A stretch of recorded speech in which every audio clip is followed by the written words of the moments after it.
Okay, I'd like to call to order the meeting of the October 21st Williamson County Board of Education session. We'll begin, let me begin by thanking everyone for being here, first of all, and also thanking our Deputy Mitchell Britton in the back from the Williamson County Sheriff's Office. Thank you, sir. We'll begin by recording our attendance. Board members, please do so on your iPads.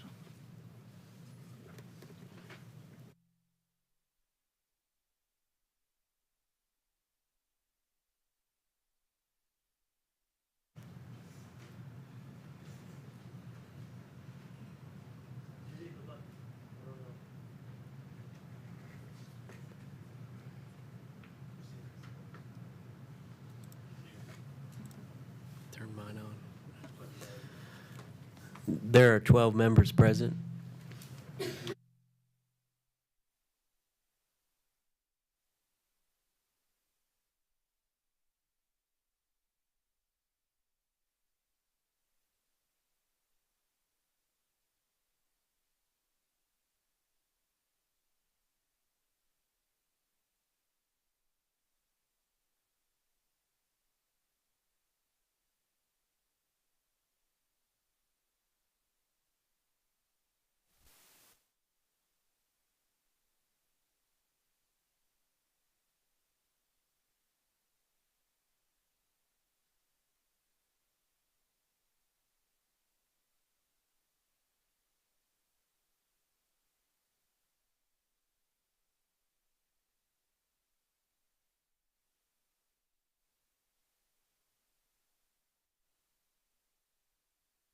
I have 17 speakers signed up tonight. We typically allot 30 minutes for this, but I'm going to allow 2 minutes per person. That will take us a little bit over, but I think that's appropriate. So as I call your name, I'm going to call two at a time so you'll know when you're up and when you're in the queue. Do something a little different tonight. When you have 15 seconds left, rather than me speaking over you, I'm going to hold up this card. So please, if you're a speaker, as you're looking at me, see this and you know you have 15 seconds left, okay? So our first speaker is Jared Sullivan, followed by Izzy Rose.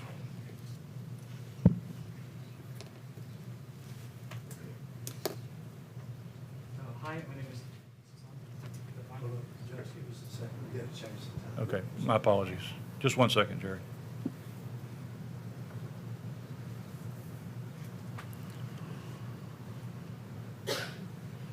Good, check. All right, you have 2 minutes. Okay, thank you. Hi, my name is Jared Sullivan. I was student body president of Franklin High School in 2009. I'm now an author for Penguin Random House. Right now, I want to speak about vouchers. I know there's a motion to maybe reconsider the motion that was in the past. Right now in the state of Tennessee, a family of four with a household income of $58,000 a year does not qualify for free or reduced lunch. And that's essentially the working poor, right? And yet Governor Lee's proposed voucher bill would give families that make $580,000 a year thousands of dollars in public funds to send their kids to private schools. I tend to think religion and politics should be separate. But since many of you like people mention your church affiliations in your campaign materials, I think it's fair to mention. For me as a Christian, I don't know how any other self-professing Christian could read the Gospels, throughout which Jesus instructs his followers to care for the poor, and think it's morally acceptable to give rich families thousands of dollars in public funds when that money could be used to feed the children of the working poor, resulting in better educational outcomes. You can't concentrate in school when your stomach is growling. This board should not be neutral about vouchers.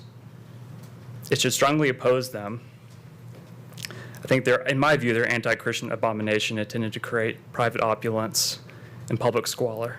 Thank you. Thank you. So we have Izzy Rose, followed by Katie Rose. Hello. For those of you who are new to the board, I'm Izzy, a high school student and theater kid.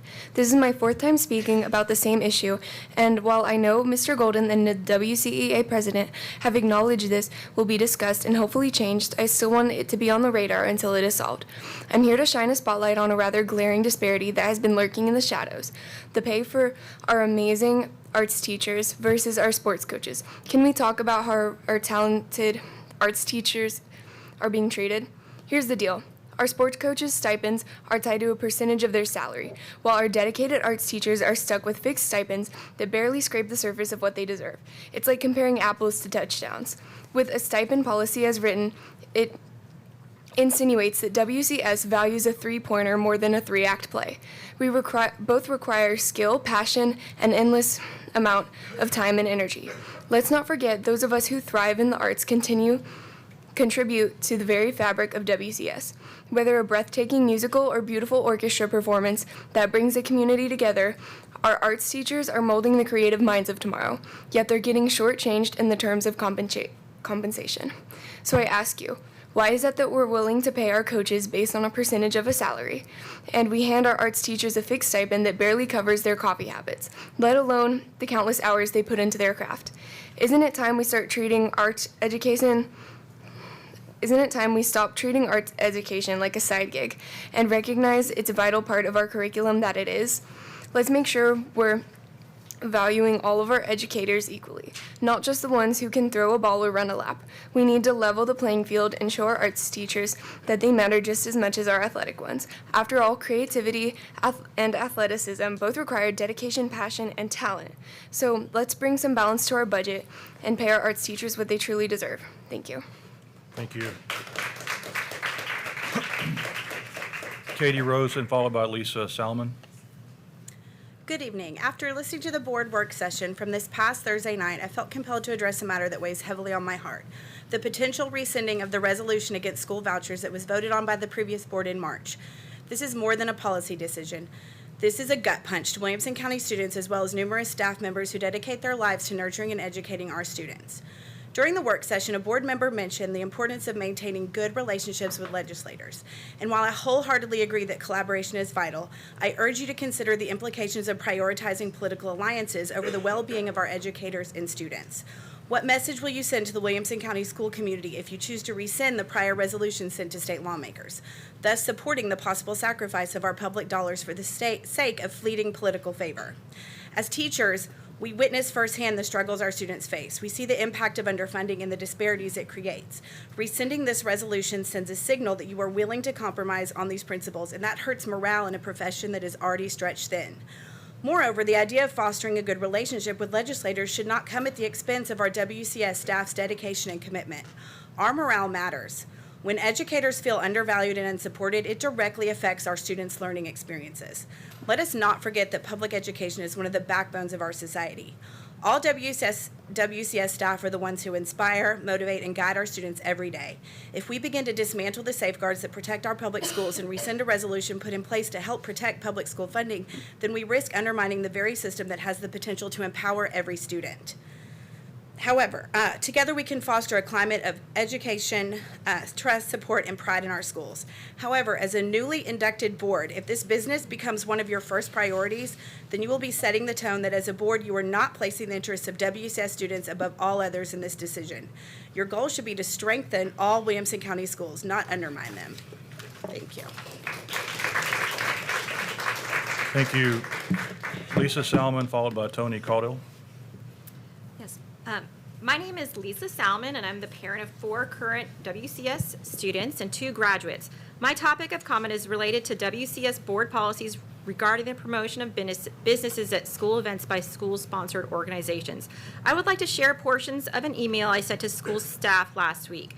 I attended the Ravenwood High School football game this season and was surprised and disturbed to see an advertisement for Core Civic on the big screen. In late August, the Justice Department announced it opened an investigation into the conditions at a Core Civic operated correction center to determine if there are systemic civil rights violations.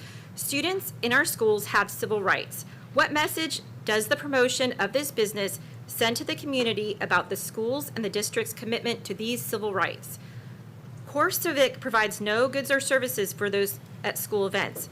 CoreCivic sponsorships purchase community goodwill, and Ravenwood is spreading this goodwill. I fear that as a community, we have been unknowingly complicit in perpetuating unjust practices through promoting this business. Several weeks ago, a Nashville attorney sued federal judges over a gag order barring him from talking about CoreCivic. He has been prohibited from discussing evidence that CoreCivic has threatened whistleblowers and retaliated against critics. Furthermore, the Tennessee Corrections Commissioner opposes independent oversight of prisons. Both the state and CoreCivic are expending extraordinary efforts in reducing transparency and accountability on matters of significant public importance. What message does it send the community about the school's commitment to respond to complaints in a civil manner when its school-sponsored organizations are promoting a business that has engaged in retaliatory behavior? Board policy prohibits fundraising activities that are not consistent with the mission of the school or district. A current business's sponsors' practices are not consistent. I did receive a response from Dr. Vaden recently, and she said the current advertising of CoreCivic is in keeping with WC board policies. Time is up. I believe that promoting and upholding our civil rights are of utmost importance and for the benefit of all.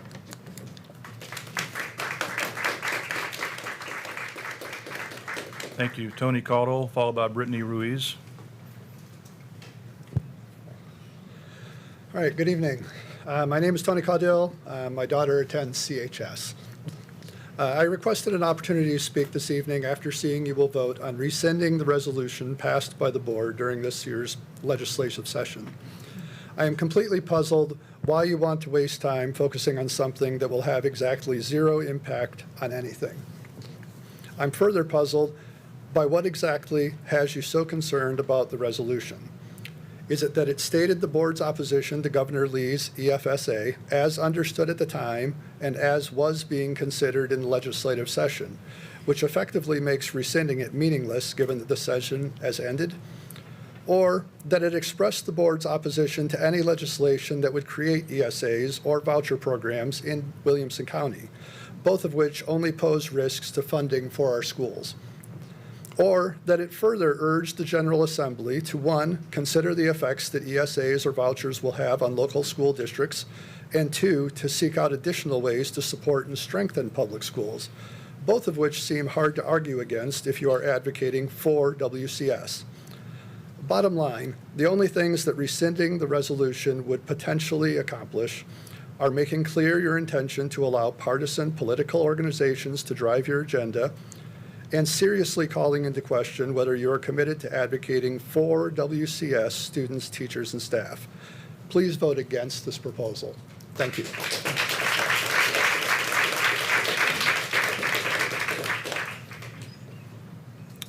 All right, Brittany Ruiz, followed by Adeline Elizabeth Miller. And I'm going to ask if the audience would please refrain from any displays of support or opposition to any of the speakers. I think just out of courtesy to them, that would be my preference. So thank you. So Brittany, you have 2 minutes. Thank you so much. This is my first board meeting, and I just want to say it's a pleasure to meet a bunch of you all, and I'm happy to be here. I'm here mainly because I have kids in the school system currently, and I have brought up issues over the last two and a half years, and I feel like I should bring it to the board's attention because I feel like it requires a little bit more of a bureaucracy lens to it, because that's what the issue is. The first one, when I say bureaucracy, meaning a lot of the issues happen to be from district level, not so much the school. I should clarify that. The teachers are amazing. My kids are both, I have 2 girls that are at Legacy Middle School. Absolutely love that school. The teachers are incredible. Principal is 5-star. I have no major complaints with anybody at that school. The issue has to do with specifically the Chromebooks. So I have Bark app, I have Apple, I have all of these settings so that my kids don't get to access inappropriate content at home. Yet, I find out and learn that my daughter, through Google AI and Google Chat, is able to have and search inappropriate content through Google AI. And they're able to make characters, they're able to pull sexual content down from there, and the only time it gets flagged is if they pull it and save it to a document on the Chromebook. So you guys don't even know that they're searching that until they save it to the Chromebook. Now, a lot of those kids are pretty darn smart, my daughter included.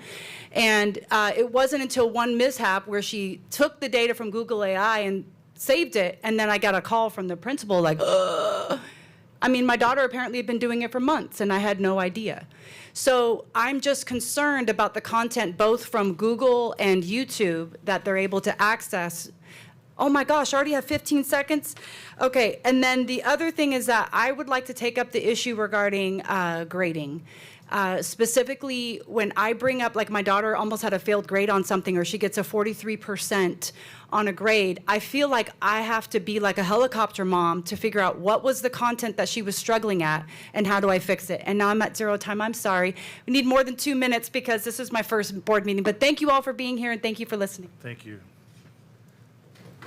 So we have Adeline Elizabeth Miller, followed by Kate Keese. Hello, my name is Adeline Miller, and I am the president of my school's Beta Club, a theater kid and an athlete. I want to talk about the fact that our coaches and arts teachers aren't getting equal pay. So have you ever walked into an arts classroom and felt unaccepted or felt like someone was going to tell you had to leave for a certain reason? No, you haven't. Versus if you walk into a sports team and you're not good enough, everybody tells you you should leave or you don't get accepted to the team.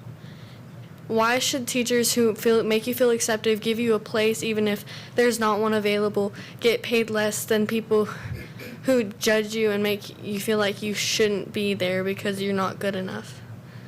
Then there's also the fact that if you have to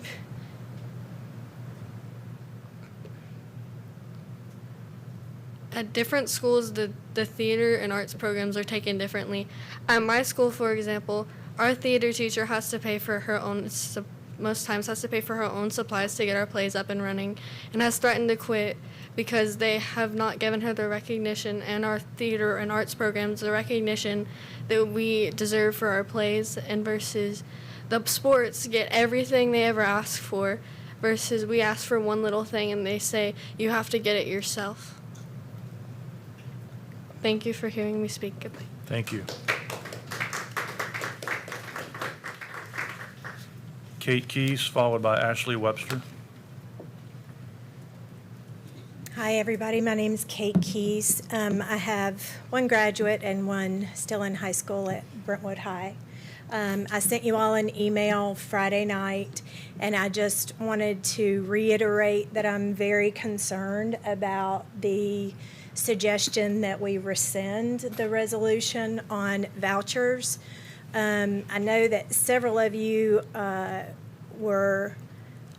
significant donations from a particular representative, Jake McClammon, and so I'll be real interested to see if he puts up a vote for vouchers this year. To me, vouchers are absolutely against everything that public education is for.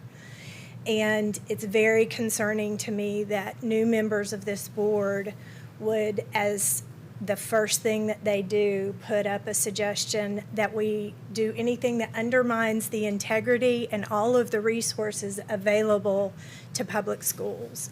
As someone has said, public lunches need to be made available.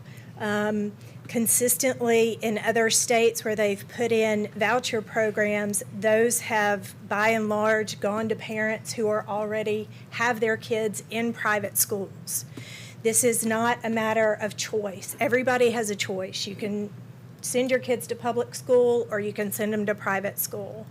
But this is a public school board, and your goal is to support public schools. And so I hope that you will continue to take that very seriously and do all that you can to get more resources for our public schools, not less, to give our arts teachers all of the support and resources that they need. And I appreciate your being here, and I appreciate all of your efforts, but I hope you will continue to work for the strength of public schools. Thank you. Thank you. Thank you. Ashley Webster and then Amy Duncan. Hi there, I'm Ashley Webster, and I'm a resident of Franklin. I have 2 children that graduated from Williamson County Schools, and my husband also grew up here and went to Williamson County Schools himself. We moved down from East Nashville in 1999 specifically for the excellent public schools that we have here. And so I'm thankful to you for serving those public schools. And I want to ask you not to rescind, as a new member of the board suggested undoing something that a board that he didn't serve on enacted on a bill that was in front of the state legislature that has since failed. So that's old news now. Like when we see the agenda for a meeting, that's what's called past news. They passed that resolution based on that particular piece of legislation.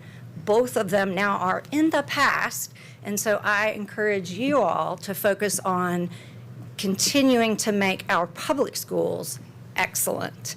And if I have anything to say about, I just learned tonight that you're thinking of changing the dress code, that it would dictate that boys wear boy clothes and girls wear girl clothes. I haven't read into that, but I would discourage anything of the sort. Thank you very much. Thank you. Amy Duncan, followed by Paige Perkins.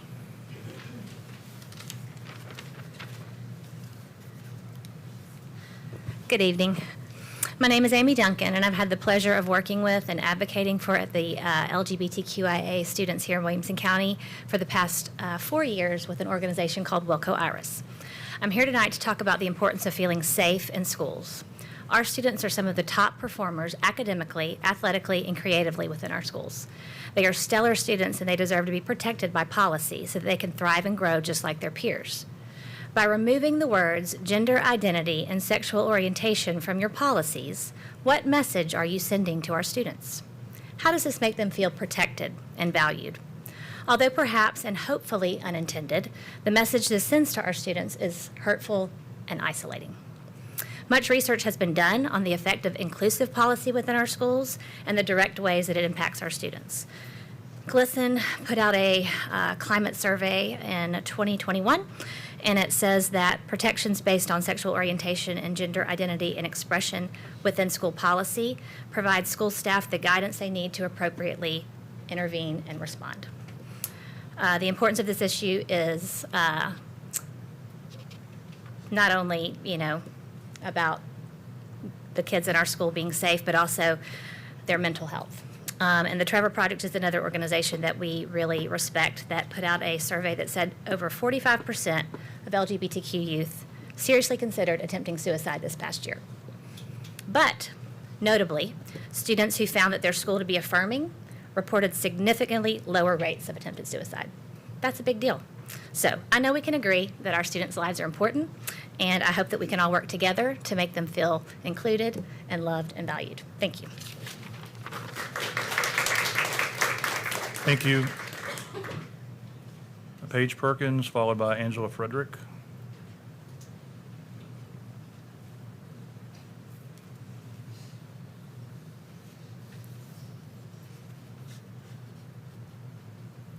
All right, hello everyone. My name is Paige Perkins and I'm a senior at Page High.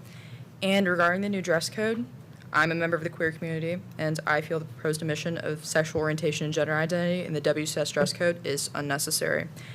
And for me, that's because it may be true that the words sexual orientation and gender identity may not be as explicit as just saying gender and sex in relation to clothes depicting hate speech. Using the word sex only doesn't encompass sexual orientation or gender identity. And personally, I've never experienced bullying for being queer, but I've experienced firsthand the bullying friends of mine have had. And it's not great, and removing these words could allow more lenience towards bullying of queer people at WCS, and I feel a better compromise would be to include the word sex, but also keep sexual orientation and gender identity. And for me, I don't feel that this proposed change is about, like boys wearing girl clothes, girls wearing boy clothes. That's not what it's about.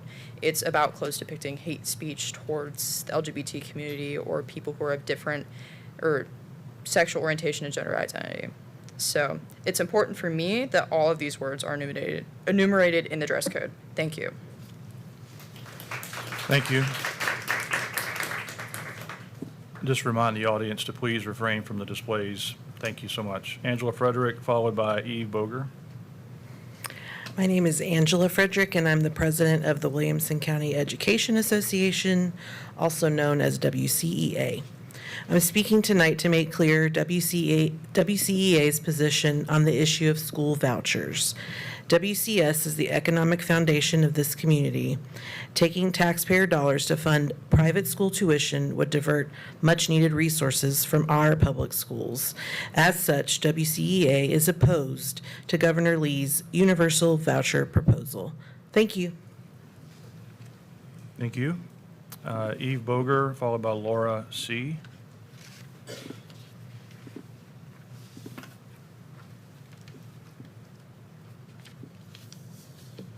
Hi, good evening. I'm Eve Boger, and I help run Wilco Iris, a student-led and adult-facilitated nonprofit for queer youth in Williamson County. My comment tonight pertains to the first and final policy vote happening on the dress code, which removes clearly stated protections for sexual orientation and gender identity. In the policy meeting, there was a lot of discussion and uncertainty around whether these categories were protected under current law. Ultimately, the WCS attorney did an amazing job and had to explain to the board that sexual orientation and gender identity remain protected, notwithstanding the fact that the new Title IX regulations have been enjoined from taking effect. If the board was struggling with the current legal terminology, with the benefit of having direction from legal counsel, then how are our educators tasked with enforcing this policy expected to know that sexual orientation and gender identity are protected if these terms are removed from the policy? What are the board's plans to train staff and administrators with enforcing this policy on these issues? Removing these categories feels misleading and sends the message that they are no longer protected classes. Will there be school-to-school training or a clarifying addendum to this new policy for parents and students who aren't familiar with Title IX? It seems like a good compromise to include sex as with Title IX interpretation and also keep sexual orientation and gender identity to be clear to all families and admin on what we're doing with the dress code. So we are also happy at Wilco Iris to serve as a resource for you so our students can continue to feel safe and protected at school. Thank you. Thank you. Laura C., followed by Becca Ripley. Thank you. My name is Laura C. I'm a Franklin resident and a proud graduate of Franklin High School. I'm also here to speak on proposed changes to the dress code policy. We have clear existing policies around the dress code that include protections for our LGBTQIA+ students. It is clear to administrators, teachers, staff members, parents, and the students themselves. Changing the policy to eliminate the specific language, protecting students on the basis of, quote, sexual orientation and, quote, gender identity for the more ambiguous term sex reduces this clarity. Why would we introduce confusion where there currently is none? Why would we create more work for Williamson County Schools employees, including in some of the ways Eve just outlined, who are already so busy with the important work of educating our students, helping students in times of crises, and helping families get through challenging days? Add to that the almost certain likelihood of lawsuits that this change will lead to. By changing the policy, you risk wasting taxpayer dollars, money that belongs to taxpayers like me. Given the uncertainty of the election outcome in November and ongoing litigation around Title IX protections, it is more responsible to leave the existing policy in place until we have more clarity about federal policy going forward. Since we have extra time tonight, I'd also like to add my voice to those opposing rescinding the already passed resolution, opposing vouchers. Nonpartisan public school advocacy organization SOCM estimates that the voucher program Governor Lee has proposed will cost the Williamson County Schools $33.8 million by year 3 of the program. To maintain the quality of our schools, we will have to make that deficit up somewhere. That means there's likely to be property tax increases since we are so heavily dependent on property taxes for our school funding. As a Wilco taxpayer, it is beyond me why you would vote for an almost certain property tax increase, and to harm our schools. Please make other choices. Thank you. Thank you.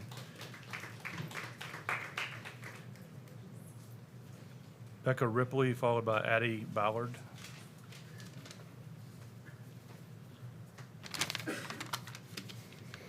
Hi, everyone. My name is Becca, and I have sons who attend Grassland Elementary and Franklin High. Thank you so much for your choice to serve our local communities by faithfully representing and advocating for our county's public school students, teachers, and families.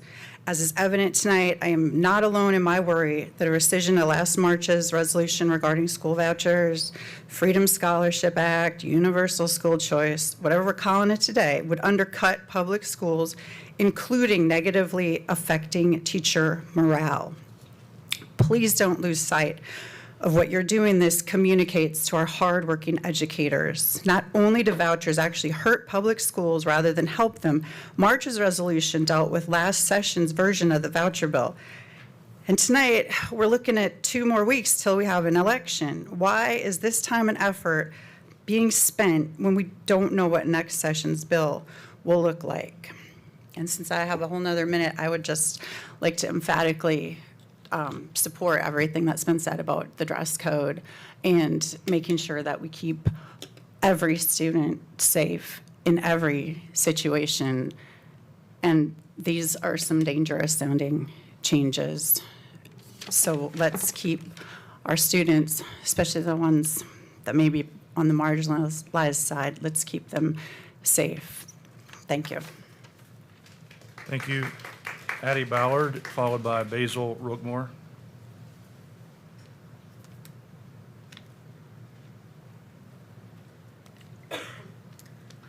Good evening. My name is Addie, and I'm a senior at Independence. And today I wanted to speak about the proposal to remove the words gender identity and sexual orientation from Section 3 of the WCS dress code policy. I disagree with this proposal, as it is unnecessary and blatantly singling out students a part of the LGBTQIA+ community. This will cause queer students to feel unsupported and unsafe in their schools and communities. And as a student who already feels uncomfortable in an environment that tolerates hate speech, removing these words from the dress code only furthers that alienation that students like myself feel. Overall, it's something that doesn't need to be mulled over, and that time could be used elsewhere. Thank you. Thank you. And Basil Rookmore. Basil will be our final speaker.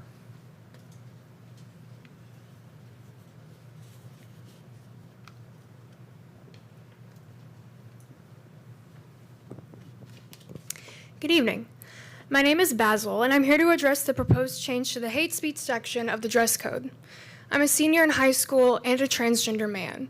I invite you all to view the fallout of this proposed dress code change from the perspective of a student that's protected by the language that some of you seek to eliminate. I've seen firsthand how fellow teens can not only be prejudicial and cruel to members of the queer community, but also be simply impulsive and attention hungry. While sex can be interpreted to include sexual orientation and gender identity, this is not something that the average child would know. The attention changing this rule would get would spur disruptive and unkind students to act out. It doesn't matter if these students would actually receive disciplinary action. By simply just removing this language from the policy, kids like this would be enabled and encouraged to act out in a way that would threaten the peaceful school experience of LGBTQ students. I do not want to come to school worried that some kid's stupid stunt would hurt my community. This rule change encourages bullying, plain and simple. You've heard from past speakers about the effects bullying can have on the mental health of queer teens. The seriousness of the ripples this action can affect cannot be overstated.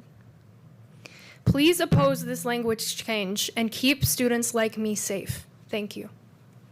Thank you. All right, that's our final speaker, so I want to say thank you to all 17 of you for signing up to speak tonight, especially the students. Takes a lot of courage. We will now move to approval of our agenda. I do want to point out one change that we had an item, the policy change regarding dress code, policy 6.310. was on the consent agenda. That has been moved to the regular agenda, the regular voting agenda tonight, so just want to flag that for everyone. And I will entertain a motion and a second for approval of our agenda. Okay, we have a motion and a second. All in favor, we can do this by voice vote, right, Bobby? All in favor, say aye. Aye. Any opposed? Okay, agenda is approved. We will now go to our consent agenda, and I'll just read off the items that are on consent agenda for tonight. We have the approval of the September 16th, 2024 school board meeting minutes. We have the request for lease of the cafeteria and collaboration space at Legacy Middle School by Skyline Church. Building modification request, Centennial High School storage shed. Building modification request, Page High School storage shed. Building modification request, Page High School fountain request. Building modification request, Page High School lacrosse wall. And the recommendation for field trip fee requests. Is there a motion to approve the consent agenda? Motion by Ms. Clements, second by Mr. Cash. Any discussion? All in favor of approval, say aye. Aye. Any opposed? Consent agenda is approved. We will now move to communications to the board and the superintendent's report. Mr. Golden. Thank you, Mr. Chair, and thank you, board members, for being here. And I want to especially thank our public speakers tonight. And I said especially thank our public speakers, but I want to specifically thank even more directly our students who spoke. It impresses me every time I hear from our students their thoughts, and there's a little bit of pride in hearing our students speak. For some of them, it may be the first time they've spoken in a public adult environment, and I continue to be impressed. And I'm optimistic, not just about the future, but about our present with our students in our building. I do want to speak a little bit to some of the public comment that we've had. Number one, I want to make sure that we talk about this regularly, that every student needs to be safe in our schools. And we address it proactively and sometimes reactively because you really have to have every tool in your toolbox. And the proactive part is our school administrators talking to our students on the front end of every school year and keeping that conversation going about making sure that every student is safe. And then sometimes we do need to initiate discipline when a student acts inappropriately. And I know that we have an agenda on the item later, but sometimes the federal terminology changes. But that basic structure that every student ought to be safe and feel safe will not change in Williamson County. We're going to keep that effort going. So I also want to encourage our students and our parents, the moment you see something that concerns you, speak to your administrator. Because in addition, like I said, to us speaking to it on the front end, we do need to take action when an incident occurs.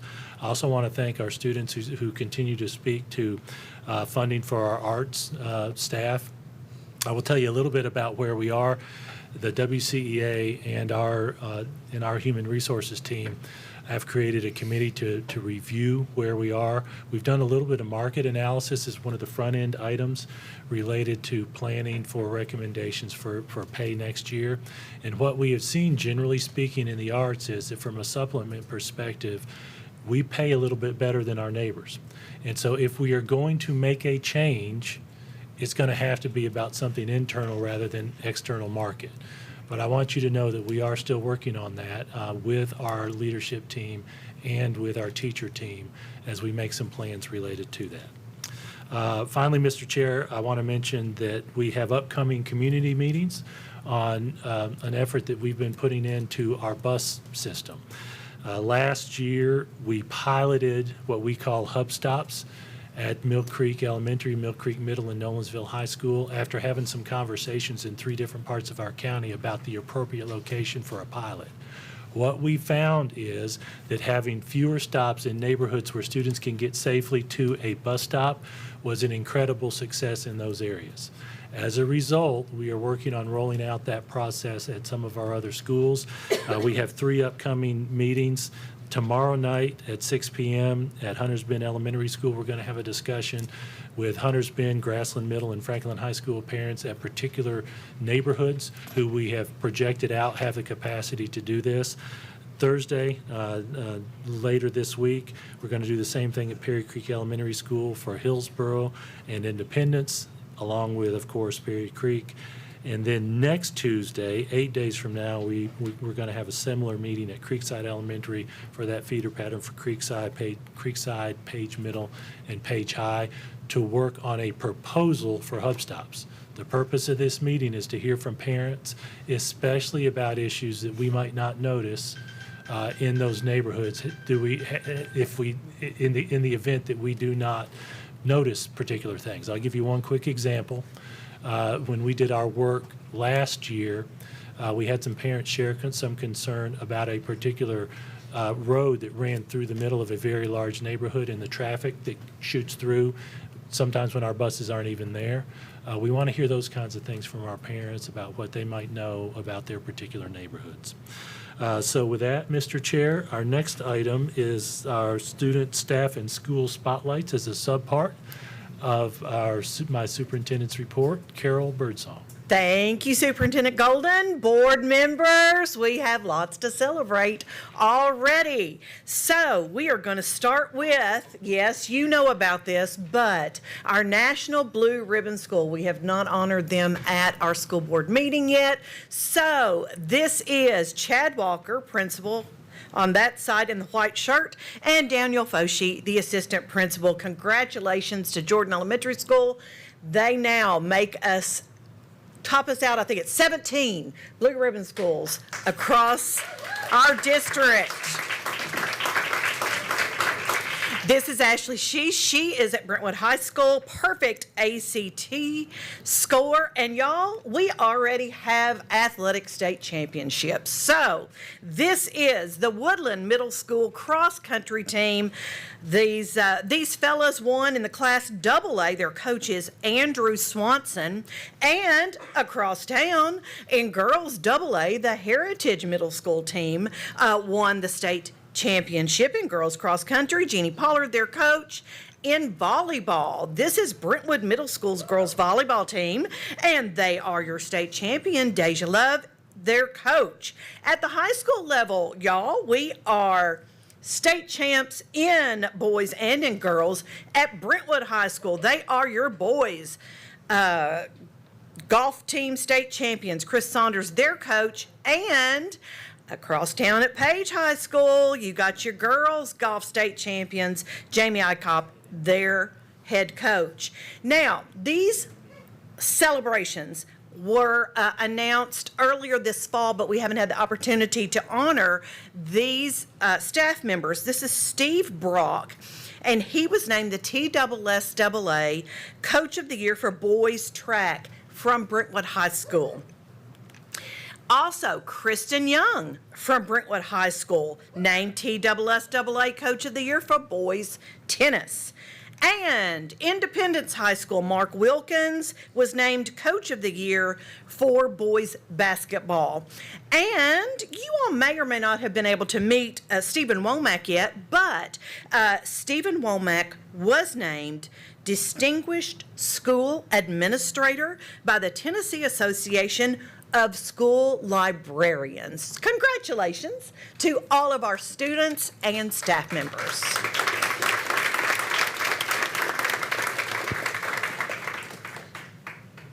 Okay, do we have any questions from the board for Mr. Golden? I see none. So we'll move on to board chair report, and all I'm going to mention tonight is really a thank you to the board. For the public's benefit, we had a board planning session this afternoon where we spent 4 hours together as a board talking about the upcoming year, our goals, some of our processes, our board norms, how we want to work together as a board, some issues that we know are coming down the road that we want to be prepared for, talked about our strategic plan and gave an update to our new board members about that. So I just want to make the board or make the public aware that meeting took place. I thought it was a really productive time and want to thank the board members for indulging us in that. We have one comment from Mr. Welch. Thank you. I actually want to go back to the superintendent's report. And Mr. Golden, do you happen to know what percentage of schools qualify as blue ribbon schools nationally? I don't know the exact number, but it's quite rare. It is the premier award for schools. Right.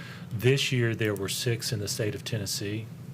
The National Blue Ribbon Program started in 1982, and in the last 7 years, if I'm not mistaken, I'm trying to catch Carol Birdsong's eye, I think we've had at least one every single year. Pretty incredible run. And so 17, so about a third-ish. That's right. Amazing. Thank you. Yep. Okay, any other comments, questions? Okay, let's move on to new business. The first item, we have several things under our 24-25 school board budget. First one is the approval of the general purpose school fund amendment, 10.24 Innovative School Model Grant.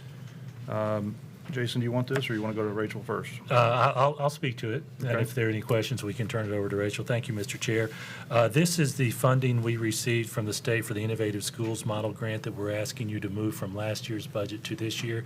That is a project we're working on to build an innovation hub on the north side of Franklin High's campus. It's moving the funding again from last year's to this year's for spending purposes. Okay, do we have a motion? Mr. Cash, and second. Mr. Beasley. Any discussion? Because this is a budget item, we'll take a roll call vote on the device, so please record your vote.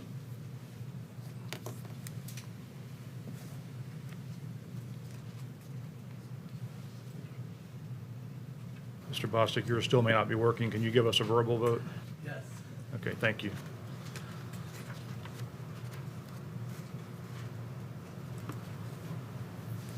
The vote is 12 yes, 0 no. Thank you. The funding, the amendment is approved. Number 2, we have the approval of the general purpose school fund amendment, 1024 State Special Education Preschool Grant. Thank you, Mr. Chair. This is a grant including some funding from last year and a grant this year to partially fund our program for students with disabilities age 3 and 4 before kindergarten. And this again offsets some of the spending we have in that program. Do recommend approval. Do we have a motion? Ms. Wyatt moves it, and second by Ms. Clements. Any discussion? Okay, seeing none, we will go to a vote on your device.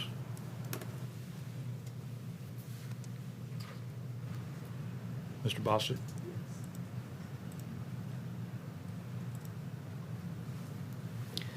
The vote is 12 yes, 0 no. Thank you. The amendment is approved.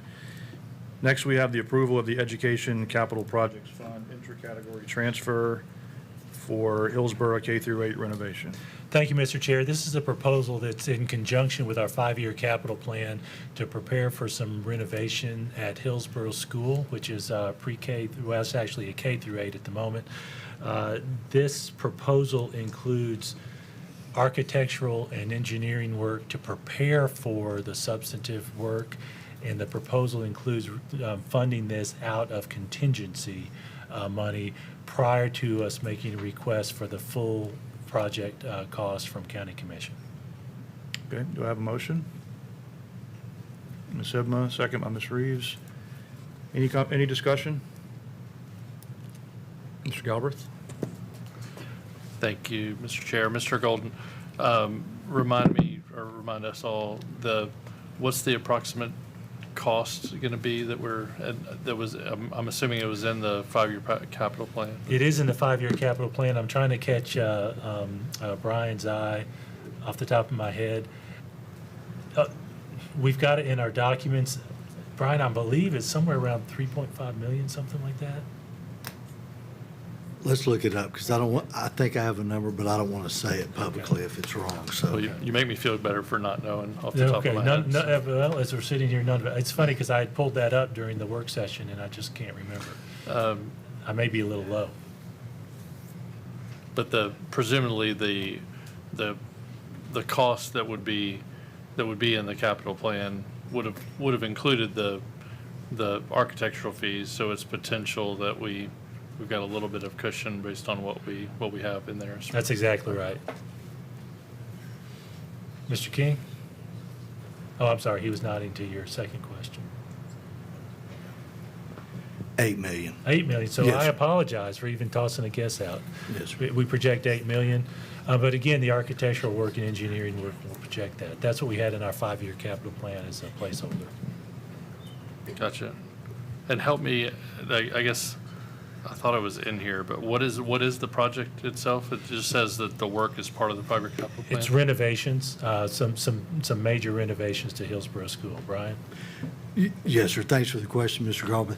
A lot of our renovations are kind of minor stuff, where ceiling tiles and floors and that kind of thing. This one is actually going to be a quite bigger project because we're going to redo the front entrance based on our safety team's evaluation and some other things. We're going to redesign that, the entry to Hillsborough Elementary Middle, which is why the cost is higher. Okay, So it also includes plumbing, HVAC, evaluation of all those as well. Yes. So at least that part is to kind of get it up to our code as it relates to student Yes, sir. safety and the entrance and. Yes, sir. All right, thank you. All right, I see no other discussion, so we can proceed with casting our votes.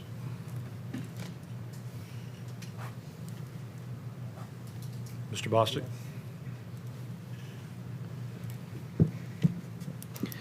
The vote is 12 yes, 0 no. All right, the transfer is approved. Item 4, approval of general purpose school fund resolution 11.24 for buses. Thank you, Mr. Chair. This is our annual request for buses with a proposal to fund it out of fund balance. I want to give you a little bit of specifics related to that. Our numbers have been, of students have been fairly stable. We've done an evaluation of our general education buses. 10 general education buses have to retire this year based on the state requirements. We actually propose to replace them with 6 because our mechanics have become more efficient with their work, in part because we've actually staffed it. On the other side of the equation, we are going to need to retire 2 special education buses, and we are making a request for the replacement of those 2, plus 4 additional special education buses based on the increased demand. So the net result is actually a request to have a total of 12 new buses in this proposal. Can I get a motion and a second on this resolution? Motion by Mr. Beasley, second by Mr. Bostic. Any discussion? And I do have a question, Jason, just for clarity. This item, once approved, will be going to the county commission for their approval. That is correct. Anytime we have a request related to fund balance, it requires both your approval and county commission approval. All right, thank you. All right, see no other comments. We can proceed to a vote. Mr. Bostic? Yes. Thank you. The vote is 12 yes, 0 no. The resolution is approved. Item 5, approval of general purpose school fund resolution 11.24, inter-category transfer for salary, 24 and 25. Thank you, Mr. Chair. This is a proposal to move the other salaries and wages and supplements from the pay increase that the county commission approved after you all proposed it to the specific categories within the budget. As you mentioned, this is an inter-category rather than an intra-category move, but there is no new money proposed. It's just moving what was already approved.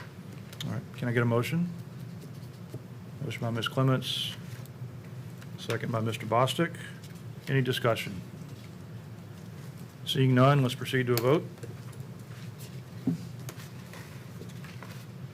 Mr. Bostic? The vote is 12 yes, 0 no. All right, the resolution is approved. That gets us through our school board budget items. We'll now move on to board policies. We have 4 of these for first reading, followed by 1 for first and final. I'm going to, for starters, turn it over to Mr. Galbraith for any kind of discussion or readout from the policy committee, and then we'll take each one up one by one.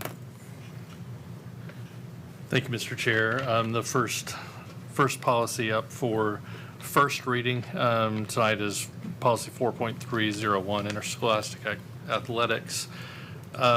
Just a brief intro, and then Dana, I'll ask you if you have anything to add. But the change we're making is down on page 3, lines 42 through 44.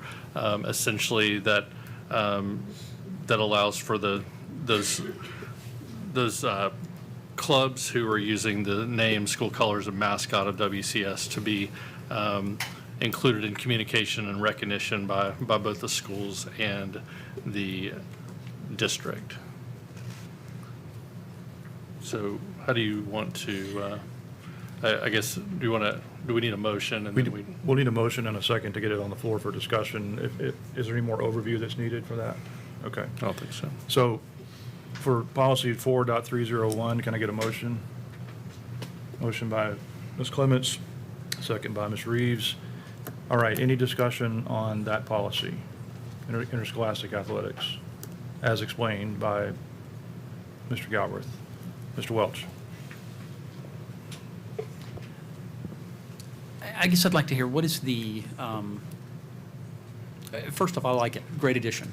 And to recognize some of our kids that play for their schools, are for our schools, and, you know, wear the colors and everything else. So give them their due, just not exclusionary just because it's not a TSSAA played elsewhere. Can you help me understand the criteria, though? Can anyone who just suddenly names their sports and wears the right colors, you know, what is the application process, if you will? Because I love the concept, but I guess I'm wondering what guardrails are there.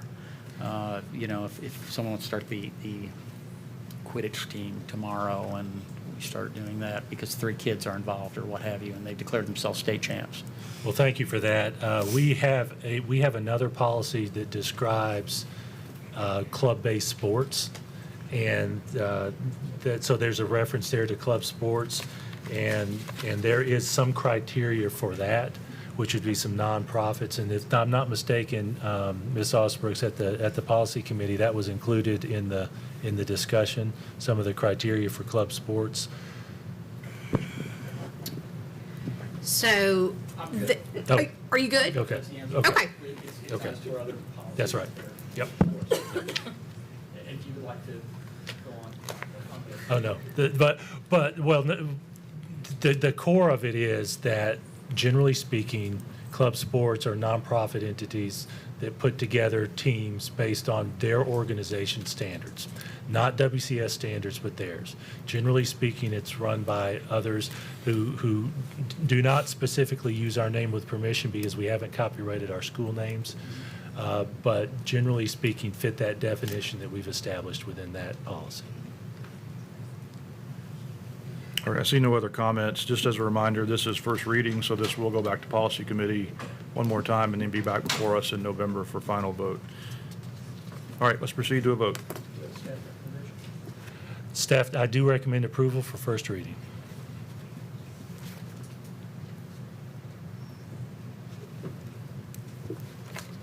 Mr. Bostic? The vote is 12 yes, 0 no. All right. The policy is approved on first reading. Policy 4.409 on online learning. Yes, so this is also for first reading, and this is kind of technical. So, but I'll ask Dana if you want to give an overview of what we're accomplishing here for this. Sure. So, online learning program has been the program that WCS has had even before our virtual school, Vanguard. And what is a recent change is that the state of Tennessee is now providing accredited online programs. So we have updated policy to reflect that, as well as how our students who participate, grades 9 through 12, in our online programs can pick the courses and how that is done. The other piece, and it may be on the next page, is, oh, nope, sorry, it was at the very end, is updating and reflecting our change regarding grading and how the online courses through our online program will be reflected on transcripts and calculated within a GPA. Thank you. All right, can I get a motion? Motion by Ms. Wyatt, second by Ms. Reeves. Any discussion? Mr. Welch? So the grade acquired in the online course outside of WCS would count the same as a WCS grade? Okay. Thank you.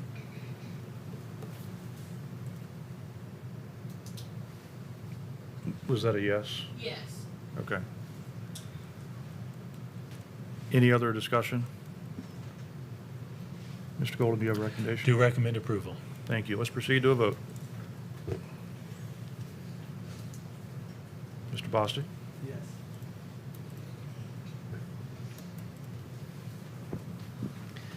The vote is 12 yes, 0 no. All right, the policy is approved on first reading. Number 3, we have policy 4.6051, credit requirements for graduation. Thank you, Mr. Chair. Also for first reading, several things here, and I will try to hit them all, and Dana, you can see if I missed anything, but we're making several updates here. One for the new, how the new computer science course is going to be reflected, whether it can take a math or a science graduation requirement. There's an update to the JROT TC substitutions, and then some language where we were updating with regards to our other policy that we're talking about on club sports. There's some language around what qualifies for the half a point of PE2 credit. And then, sorry, the computer science is again there for at the bottom. Did I miss anything, Dana? The only other piece, I will point out, the part in red was updated after the policy meeting, and that is what you mentioned, Mr. Galbraith, the club sports. But on the last 2 pages of the policy, high school courses taken in middle school, we are updating the grade to 60 or above and changing from both. It's for each semester.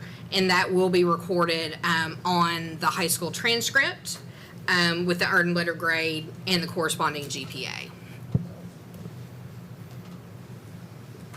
All right, can I get a motion? Motion by Ms. Ebma, second by Ms. Clements. Do we have any discussion? Seeing none, let's proceed to a vote. Mr. Gold. Do recommend approval. Thank you. Hey, it worked. The vote is 12 yes, 0 no. All right, policy is approved on first reading. Item number 4, policy 5.104, equal opportunity employment. This is an administrative change that we're looking at making, updating for a specific case reference. And Dana, I think let's talk about this one. and it'll also be related to somewhat to the change that's being proposed to the dress code and the other policy. But you want to take this one first, then Sure. we'll talk about how they're different. Sure. So this is the equal opportunity employment policy. This applies to personnel. So this is regarding our staff, and this is under the federal law, Title VII of the Civil Rights Act of 1964. So with that, I was asked by a board member to review this policy in light of some recent changes regarding Title IX and litigation, and to see if we wanted or recommended any changes. I do not recommend any changes to this policy other than the case that is in blue at the bottom, which is Bostock versus Clayton County, Georgia. This is a case, U.S. Supreme Court case, June 15th, 2020 was when it was decided. And that case held that firing individuals because of their sexual orientation or transgender status violates Title VII of the Civil Rights Act of 1964, the statute I talked about just a second ago that deals with employment, because that is a prohibition on discrimination because of sex. We've had some conversation about whether changing the wording and just deleting that piece as well as pregnancy, because all of those, you have to be a certain sex to occur. Would that be sufficient? I've discussed that at policy as well as our work session. Human Resources Assistant Superintendent Vicki Hall and I made this recommendation back in 2021 to include that language, because there are some instances where using the word sex is not going to be, that in and of itself is not going to be enough. There's a couple of instances dealt with in the U.S. Supreme Court case and some examples that I'm confident we will talk about during second reading. But at this time, legal and HR's recommendation is to not make any changes other than the addition of the legal reference at the bottom. All right, do I have a motion? Motion by Mr. Welch, second. Mr. Beasley. Any discussion?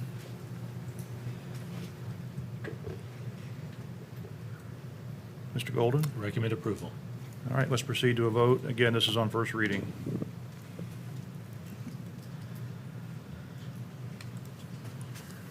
The vote is 12 yes, 0 no.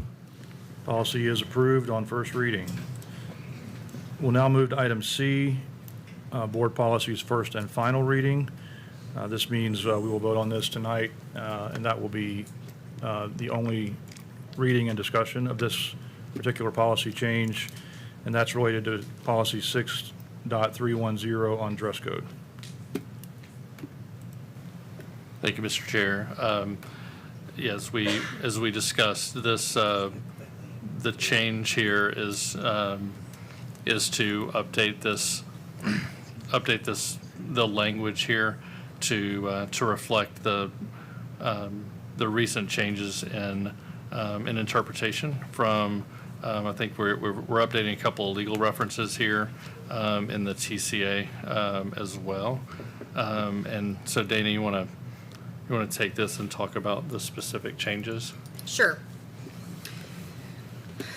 Okay, hang with me for a minute. We're going to have a little history lesson. So we updated the dress code policy in 2023. And during the process of updating that policy, during our policy meeting and work sessions, I was asked about the language that's now a strike through, don't move it, Tim, on number 3, sexual orientation and gender identity. And I was asked specifically, where did I find that language and why is it included? So I give you that history to say this. There are several different regulations that I review as one of the lawyers for the district when drafting policies. One of them is called the Federal Registry. It is where the Department of Education, Federal Department of Education, provides guidance regarding the interpretation of regulations, and in this particular case, the one that I relied on in 2023 was the enforcement of Title IX with respect to discrimination based on sexual orientation and gender identity in light of Bostock versus Clayton County, Georgia. You may recall that is the case that I just talked about under employment. That is Title VII, which was decided in 2020. In 2021, this interpretation in the Federal Registry was had basically the effect of law. OCR and the U.S. Department of Education said, school districts, you are responsible for not discriminating based on sexual orientation and gender identity under Title IX, and we are using the Bostock case under Title VII as the basis for that interpretation. Therefore, we put this language in this policy. A couple of things have happened since this policy was updated in 2023. The first one is that in August of 2024, there were to be new Title IX regulations that were to be implemented. They came out in April of 2024.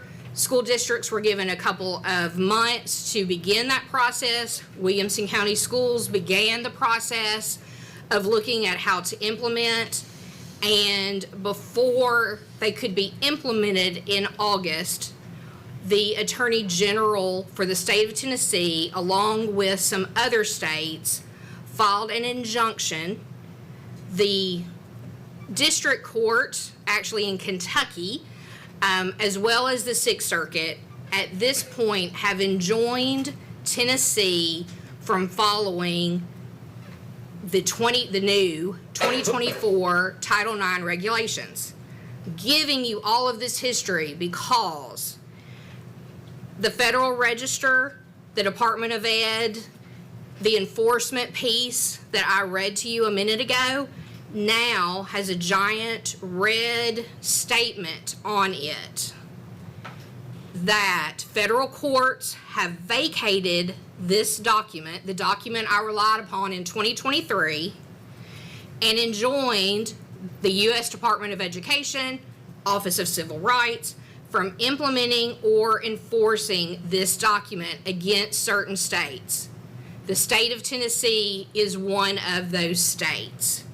It's a long history lesson to say, when I was asked in September of this year by a board member to review this policy, I looked at the guidance I had previously relied upon to discover that is no longer guidance that the U.S. Department of Education or the Office of Civil Rights will enforce, and in fact, there's a federal ruling that they cannot enforce at this time.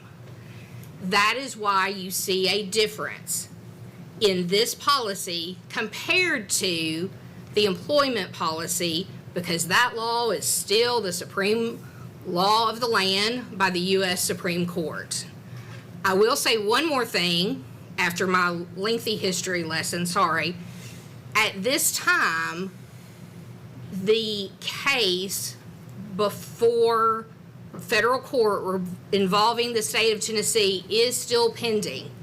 I may come back to this body and say, based upon the order of the Sixth Circuit, which is the circuit we're in, or a U.S. District Court, we need to change this policy again. But today, sitting here, based upon my request from a board member, That is why the legal recommendation is to make this change. Again, I will echo what Superintendent Golden said. Our expectation with enforcement is that this is gender neutral. That language remains. Just this language is changed because of the interpretation that has also been changed. Thank you for that explanation. Can I get a motion and a second to get this on the floor? Motion by Dr. Johnson, second by Mr. Bostic. Any discussion on this item? I hope I got that right. Dana, I do have a question for clarity. Sure. So is it fair to say, Tim, if we could go back to the language on the screen again, please? Is it fair to say that in section 3 there, where the strike-through has been done and the word sex has been added, that language reflects, as written, reflects what's in the federal regulation or federal guidance? Yes, it does. At word for word, more or less? Yes. Yes. Okay, thank you. Any other questions, comments? All right, as a reminder, this will be first and final reading, so our vote will be final. Let's proceed to a vote. I do recommend approval. Thank you.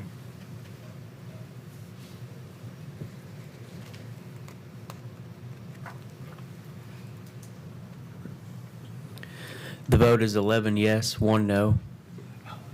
Thank you. The policy is approved. All right, item D, approval of the TISA Accountability Report Year 2. Mr. Golden. Thank you, Mr. Chair. When TISA passed a little over a year ago, we're actually in the second year of TISA, they included an accountability requirement that's manifested in this particular document, the TISA Accountability Report. This is the second year we're proposing this, and it includes 3 goals that the state of Tennessee has asked us to propose, one of which is actually required, which is third grade ELA proficiency. We've actually met the state required goal for that, and we've actually raised that goal a little bit. Our 3 goals are third grade ELA proficiency, Algebra 1 proficiency, and an increase in our percentage of college and career ready numbers. Do recommend approval to you. One other comment related to that I mentioned at the work session. This particular accountability report does not drive our work, but it reflects our work. And so we included those goals based on the work we are already doing. Thank you. Can I get a motion? Motion by Mr. Cash, second by Dr. Johnson. Any discussion? All right. I do have one question, Jason. Is there any particular funding, specific funding that's tied to this turning in of this report, or is this just a formality? There is no funding tied to it. We do actually have to describe how we're using some of the TISA funds for the goals, but we do not receive any funding as a result of us giving them the document. All right, thank you. Okay, I see no further discussion. Let's proceed to a vote.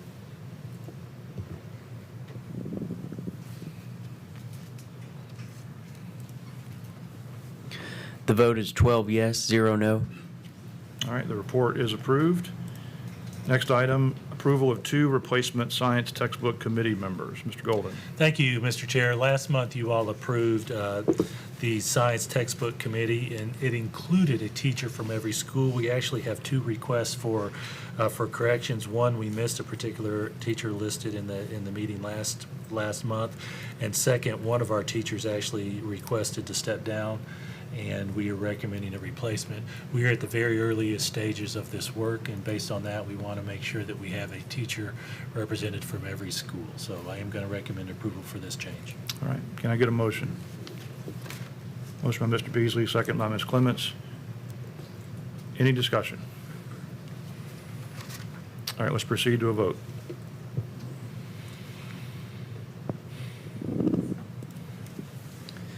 The vote is 12 yes, 0 no. All right, committee members are approved. And our final agenda item for the evening is the approval to rescind the previously adopted board resolution from March 2024 regarding the Education Freedom Scholarship Act.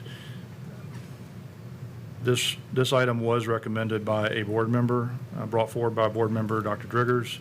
I'm going to call on you, sir, to give any explanation you'd like, and then we'll get the motion on the floor and have a discussion. Thank you, Chairman Brown. Last March, the old board passed a resolution, not unanimously, but badly split, 7-5.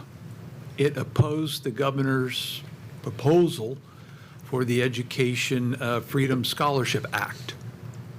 I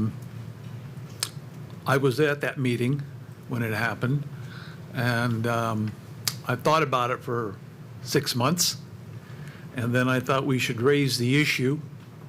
The old program was never approved. We have a new board. Half of the board has been replaced. That's a rather large number. And we heard last week and just today that the governor will bring this out in January as number 1 or number 2 on his agenda for the General Assembly, which will hear it again, but it will be a revised program. They've been working on it. So it occurred to me that I don't want my hands tied going forward by an old resolution that's no longer valid. So I'm asking the board to vote to rescind the March resolution and wait and see what we get out in January or February, then read it, analyze it, discuss it, and come to a conclusion. The other, we have to deal with the legislature, and we have to deal with the office of the governor. So let's see what they come up with, and we'll deal with it. As do, I think, their Superintendent Golden. We have 147 school districts. Yes, sir. Yeah, we're only one of 147. So, and it largely does not impact Williamson County. Doesn't impact. It impacts Davidson County, Shelby County, Hamilton County, and some of the rural counties. But it doesn't, not Williamson County. And if we oppose this plan, this program, we are condemning those counties with poorly performing schools to stay that way. They have no way to get out of a failing school into a better school. So that's why I raised the issue. I return it to you. All right, let's, with that explanation, let's get this in the form of a motion, please, and then we'll proceed to a discussion. If you need, Move this board rescind resolution EFA 031824, which expressed the old board's, thank you, legal. Okay, I move to rescind the resolution adopted on March 18th, 2024, which opposed Governor Lee's Education Freedom Scholarship Act by an affirmative vote of 7-4, 5 against. It's one sentence. all right, that's a proper motion. Do we have a second? Second by Ms. Hibma. Okay, motion's on the floor. Do we have any discussion? Dr. Johnson. Did we make a resolution against the third grade retention law? Did the school board at the time? Yes. I don't know. Okay, Yes. and what was that vote? Does anyone remember? Was it 7-5 or was it? As I recall, it was unanimous, but I could Okay. be It was either unanimous or very close to unanimous. Because, you know, my concern is us getting into the business of doing resolutions. If we're going to, people who are against vouchers, what I'm going to say is you've got to fight that at the state level. So, but just wanted to know if we did, because the third grade retention law to me is doing more harm, you know, to children than like a voucher system would do. So was just curious about that. Thank you. Thank you.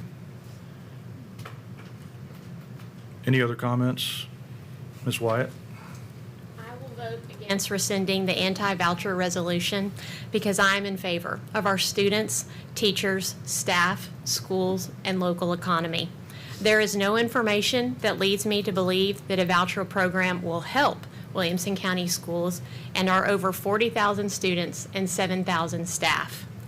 Hear me say, though, I am hopeful that our legislators will carefully consider the impact a voucher program may have on our public schools.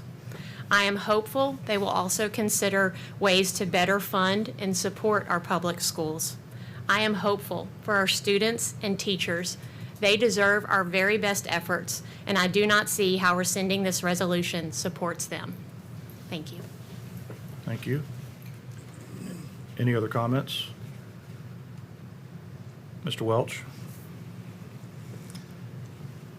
Thank you. So when I heard about this, I was sort of a vote to rescind a board resolution. First thought was, what does that even look like? You know, I've never had seen that before, which, you know, maybe goes back 14 years for me. We'd never seen a board do that. But so I contacted our former board chair, Mr. Gary Anderson, who's 30 years with the board. I asked him if he had ever seen it as well. He said, no, not in his 30 years representing this district or as a administrator for another district where he was assistant superintendent. I contacted our former superintendent, who's now in Georgia, and asked, have you ever heard of this? And he was rather shocked, and, you know, is that even possible? I contacted our former assistant superintendent, who, like a former, was a Tennessee Superintendent of the Year from a neighboring county, and hers was the same response. I asked Dr. Snowden, Franklin Special, if he had ever heard of that, and he hadn't either. Reached out to TSBA to see if they had ever heard it in the state of Tennessee. And not that we can't do anything, but, you know, pretty unprecedented that we're doing. Let's sort of set the table with that what we're doing is unprecedented by the board, has never done before. And doing it within 30 days of a new board being seated. So I think that's a message to the community that this is the priority that this board wants to focus on. This is our top issue item right here. Not funding, where we had to cut our budget 3 times last year, and we've got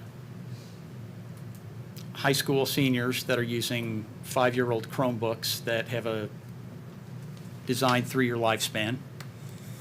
Not school safety, not construction or anything else, but we're going to talk about wanting to be neutral on vouchers, which this is anything but neutral. Just the politics around it is anything but, and that you say this is the clear priority. And I guess I wonder where it's coming from, too, because it was not anyone's campaign issue that they were going to lead on and made a big thing, you know, put me in and I'll bring this up immediately. It certainly hasn't come from our teachers, and it certainly hasn't come from our parents. We heard all the public comments tonight. We saw all the emails as well. They were very clear that they're opposed to this. So where is this coming from? Who is it representing? To Ms. Wyatt's question, how is this pro-WCS? How are you doing this on behalf of the district? And I haven't heard a reason for that. I went back and watched a lot of the arguments for it from the work session and then tonight. One, it was not unanimous. So it wasn't. I wish it was. But it wasn't. We voted. We had our disagreements. It is what we moved on. Ironically, the vote to bring vouchers in Tennessee wasn't unanimous either. The vote was split. And then it was held open by a legislator who's now in prison, who promised promotions in order to flip people. Mr. Welch, can you speak to the actual resolution, I'm speaking please? to the resolution. Please don't interrupt me again, Mr. Chair. Excuse me. No, I am I'm the chair. speaking. I am the chair. I know you're the chair. And I'm Please don't asking interrupt you, me. I'm asking you to speak to the I am actual speaking resolution to that's the on the floor. resolution on the Okay, floor. Okay. I'm talking about the history of the voucher and how it came in. And one We're of the very much- arguments was that it was not unanimous. That's inappropriate. You can have a point of order if you'd like to raise a question about something, but we can't entertain a motion when someone else has the floor. Mr. That's And not I a have, Robert and I have Rules of Order suggested that we challenge. get back on the actual item. Thank you. The second argument was that our hands would not be tied. Your hands aren't tied. Nobody's hands are tied. It's a false argument. The resolution specifically spoke to a bill from the last session that failed. And it talked about specifically in Williamson County. Nobody's hands are tied here based upon going forward. But it largely doesn't impact Williamson County schools. The governor has indicated he would like a universal voucher program. Let's do the math on that. There's 100,000 students currently in a private school in the state of Tennessee. That's about 10%. The previous voucher was $7,000. That's $700 million in additional spending to maintain the status quo before one student is moved. That's not going to impact Williamson County schools? The sponsor of the previous bill, the sponsor, described the bill as throw the entire school system in the trash, Mr. Welch. including this. Mr. Welch, I'm going to insist that in your comments, you don't refer to anyone else in public office in a derogatory way. This motion. Mr. Brown, I'm this motion- quoting. This motion is about whether or not to rescind a previous action. Mr. Brown, This motion is not about- tell me, can this you motion is not- identify the excuse me. derogatory Excuse me. statement I said about an official? Bringing up comments made by public officials for Quoting. the purpose of criticizing them is I'm out of order. quoting the official. Is out of order. Am I not quoting the official You accurately? are for the purpose of Thank you. criticizing them. Am I The asked third again? one. Mr. Welch, I'm going to turn the microphone off if you don't proceed to a specific That'll be your choice. point about this motion that's on the table. These were the This is not a arguments motion for about this the history. motion, and I'm addressing each of them This specifically. is not about the merits of vouchers for or against. This is about whether or not a resolution should have been passed by this board. And these were the arguments for it, and I'm addressing those arguments for it. I'm going to give you 2 more minutes to wrap it up, please. Please. That's fine. I also don't think we should be condemning counties by name. I don't think we should be referring to our colleagues in Hamilton, Davidson, and Shelby as rotten school districts or whatever that is. It's probably not what we want to go down the road with as a board.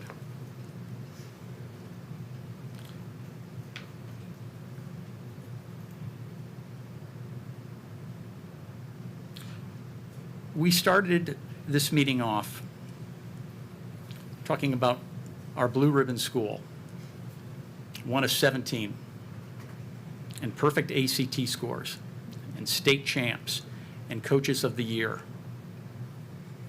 And now we're trying to wrap it up by making again, an unprecedented motion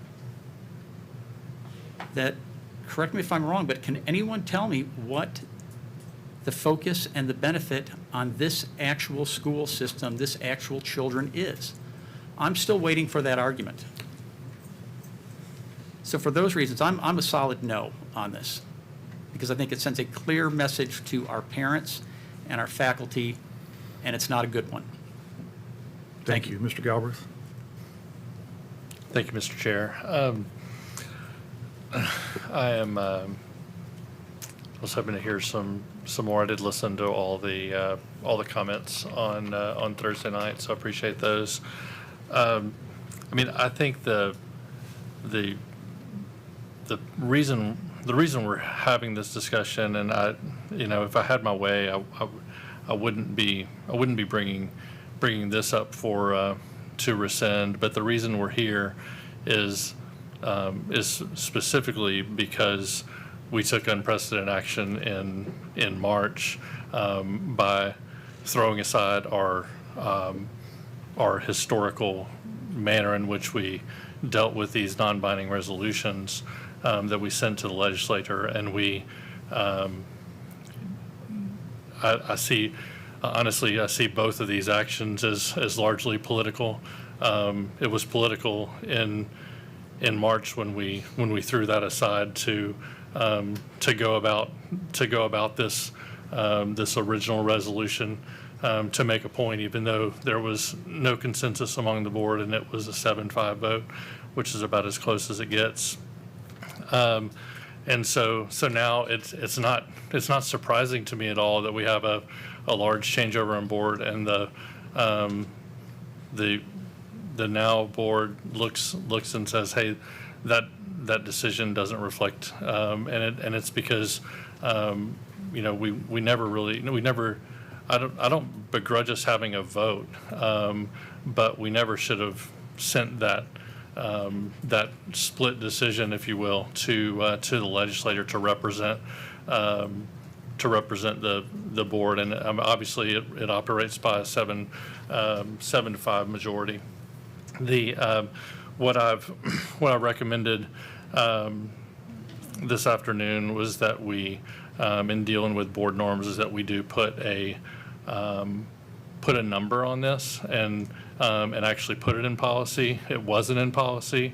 It was a long-standing tradition, but I hope that we will be able over the next couple of months to put this in policy so that we have a number by which below which we would not send the recommendation or whatever resolution to our legislators.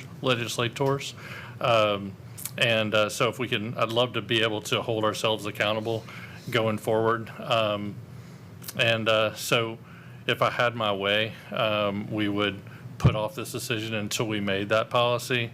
But even then, it seems like it's I don't know, we're kind of rescinding one bad policy with a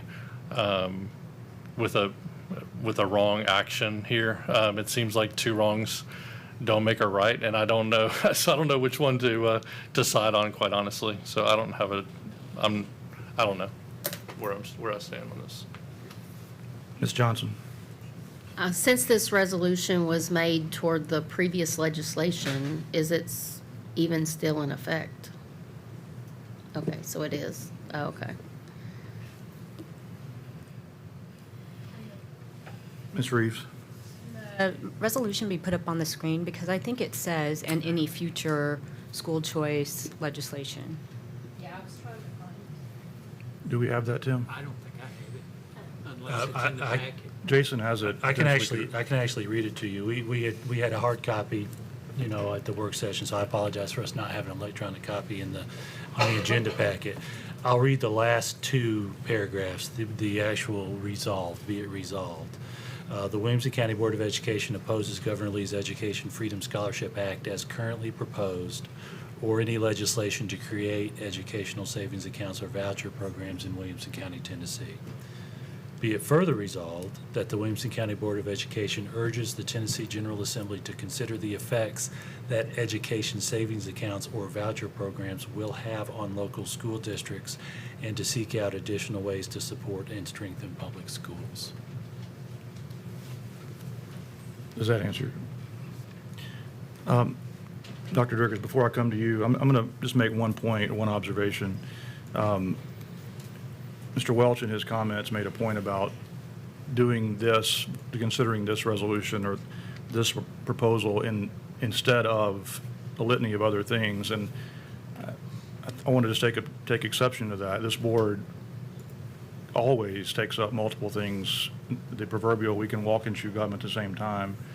Just because this is on the table for discussion brought by a board member doesn't mean we're not going to take up any number of other things that this board has responsibility for. So I don't think we should make it about spending time on this to the exclusion of other important things, because that's clearly not what this board is doing. Dr. Driggers. I didn't write down all the comments, but a couple. A rescission is a very common action taken by a board to revoke or cancel, annul earlier action. It's largely used in real estate deals, but we are guided by Robert's rules. It's in there, 6 different places. I discussed this with our 3 legal counsels. It is legal, it is appropriate, the way we are doing it. 4 of the candidates, 4 of the 6 candidates who won their election ran publicly for more than 6 months on this issue. So it was out there. In the media reports, it was all there. And we are concerned with Williamson County. So I am not going to deny the parents in Williamson County the chance to help their kids. That's all I have. All right, Ms. Edma? Yes, for me, it is not about the merits of school choice, whether this board individually agrees with school choice or doesn't. I would like to see we take a neutral stance simply because when I went campaigning, there were parents who really want to have school choice for their children and they have specific needs, and others who opposed it. And as their representative, that's a major reason why I think that's a good idea. I also believe that Williamson County Schools, currently, we get about 30% of our taxes returned to us from the state. And I believe this is an opportunity for our government to work with that and get some more of our hard-earned money back into our school system. I also know that in the last decade, the General Assembly has spent, what was the amount? $3.5 billion in the last decade towards school funding for teacher pay and other things. And I know that they are dedicated to continue to funding our schools. And Williamson County has great schools. And I think this is a great opportunity for us to work with the legislation to improve funding for Williamson County schools so that we can continue our history of excellence. Thank you. Thank you. Mr. Cash? Thank you, Mr. Chair. You know, back when we were discussing this resolution, we talked, we had all the pros and cons, we've heard all this, but the main point is please, let's not send something that we're not united on. And traditionally, that's what we do. If you send something that's split, like this resolution was to anyone, the legislature or anyone else, they're going to say they're split. So now what do we do? If we're going to send resolutions, let's be united on it and know what we're doing. We were united on the 3rd grade retention. We sent reasons why we didn't like this. And some of those reasons we put down, they fixed. They came back. So that's what the point of this whole thing is let's be united when we send a resolution. Take the politics right out of it. Let's look and do what's best for the kids. Thank you. Thank you. I don't see any other comments. I just want to say, just for clarity, what we're doing here and what we're not doing here. What we are doing is deciding whether or not to rescind a previous action by this board. What we're not doing is previewing or taking a position about what we might or might not do in the future. So I want to be clear about that. This is not about any other action. This is not about what might happen. This is not previewing anything. This is about one particular action by this board that was previously taken and would be essentially rescinded by this vote. So I don't want us, I want to be clear-minded about what we're doing and what we're not doing, so there's no confusion about that. Mr. Welch? Thank you. Mr. Golden, to the best of your knowledge, is there any law or rule or regulation in the state of Tennessee or in Williamson County that restricts a parent from sending their child to private school or homeschool or wherever else that they would choose to right now? No. Okay, so parents do have parental choice currently. Thank you. All right, I see no other comments. Mr. Golden, do you have any input or recommendation here? Thank you, Mr. Chair. I do, and you all may recall, some of you may recall that I spoke to this at length the last time this was discussed. And so I want to reiterate part of that. In short, based on the work session discussion that you had and tonight's meeting, I anticipate another split vote. And I spoke to that back in March with that concern of a split vote. Ultimately, I'm going to recommend that you vote tonight on what you think is best, but I want to give you a little bit of detail. What I talked about back in March was a concern that a split resolution might not have a lot of value at the legislative level. More specifically, if I recall correctly, I talked to you about the value in the discussion actually being more valuable than the resolution itself. And I encourage you all to continue to have discussions with your legislative delegation about these issues because of the conversations we've all had with them over the years, knowing that a resolution itself is much less valuable than those conversations. And I can't help but conclude, based on that discussion in March, that that particular resolution was less valuable than the conversations that you all had with our state legislators.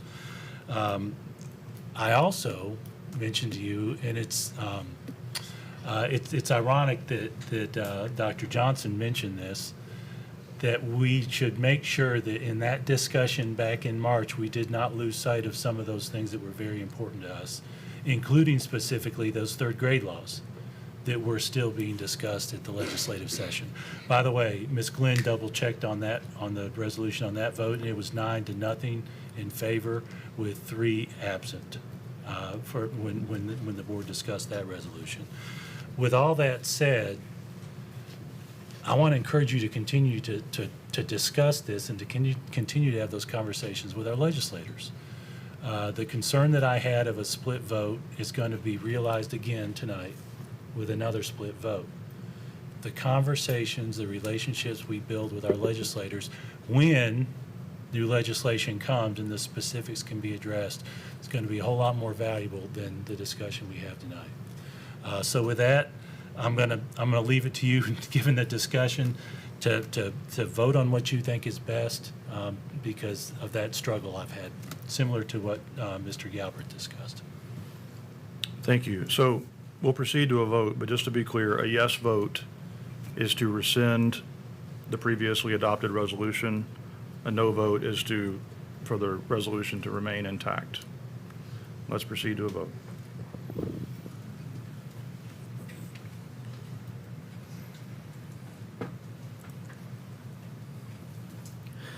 The vote is 10 yes, 2 no. Okay, the resolution is rescinded. That completes our agenda. We are adjourned. Thank you, everyone.